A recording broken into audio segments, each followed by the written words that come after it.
Hello বন্ধুরা আপুরা, আসসালামু আলাইকুম। কেমন আছেন আপনারা? আশা করছি ভালো আছেন। আমিও আপনাদের দোয়ায় আল্লাহর রহমতে ভালো আছি। যাই হোক, আগের ভিডিওতে দেখাইছি কোয়েল পাখির ডিম দিয়ে আলুর চপ বানানো। সেই চপগুলো এখন আমি ভাজতেছি। আরও অন্যান্য কী কী করছি তা শেয়ার করব। যাই হোক, একে একে যে কটি চপ আছে সব কটি কড়াইয়ে দিয়ে দিব। এর আগে বেগুনি সহ চপ ভেজে নিয়েছি, আপনাদের সাথে শেয়ার করার জন্য এই চারটি এখন ভাজতেছি।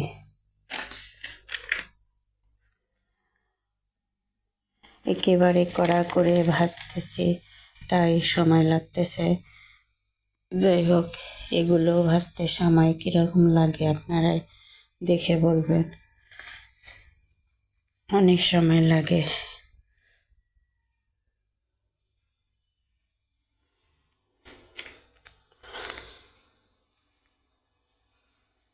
এখন কেবল দেওয়া শেষ করলাম। কড়া করে ভাজতে তো একটু সময় লাগবে। আপনাদের ধন্যবাদ যে আপনারা অনেক ধৈর্য সহকারে আমার সামান্য কাজগুলি মনোযোগ দিয়ে দেখেন। এতে আমি আল্লাহর কাছে অনেক শুকরিয়া আদায় করি।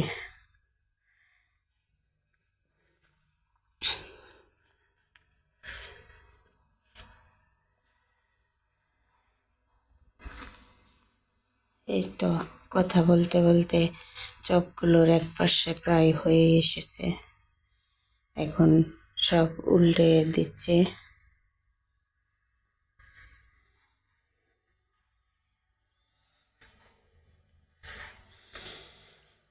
এক পাশে প্রায় কিছুটা হলেও হয়ে এসেছে। কড়া করে ভাজতে তো সময় লাগবে, তাই না? এদিকে পেঁয়াজি, আলুর চপ, বেগুনি ভেজে রেখেছি। কেমন হয়েছে আপনারাই বলেন।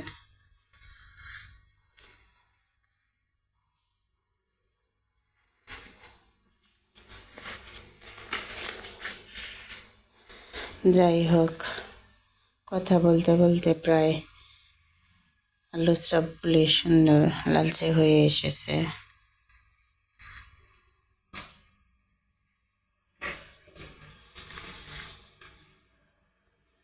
সম্পূর্ণ লালচে হয়ে আসলে সবকটি উঠাই নেব।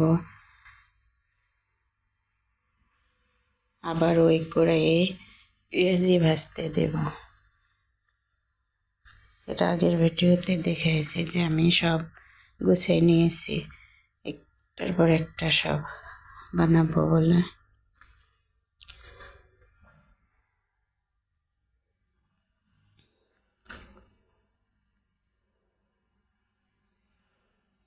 যাই হোক, এইবার মনে হয় উঠাইতে পারবো। একটু কড়া করে না ভাজলে আবার মচমচাটা থাকে না। এবার উঠাই ফেলতেছি সবকটি। এই কড়াইয়ে আবার কয়েকটি পেঁয়াজি ভেজে নেব।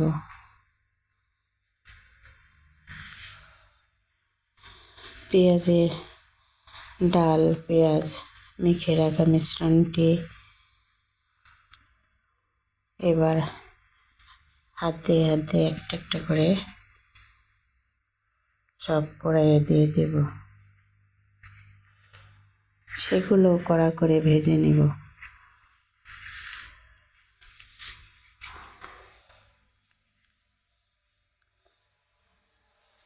যাই হোক, এগুলো অবশ্য কড়া করে ভেজে নেওয়া পর্যন্ত আপনাদের দেখাবো না, কারণ অনেক সময় লাগবে। ভালো থাকবেন সবাই, দোয়া করবেন যেন পরবর্তী ভিডিও নিয়ে আসতে পারি। আপনারাও ভালো থাকেন এই দোয়াই করে।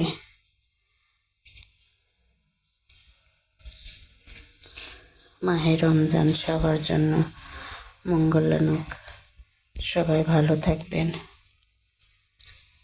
সবাই সবার জন্য দোয়া করি। আল্লাহ হাফেজ।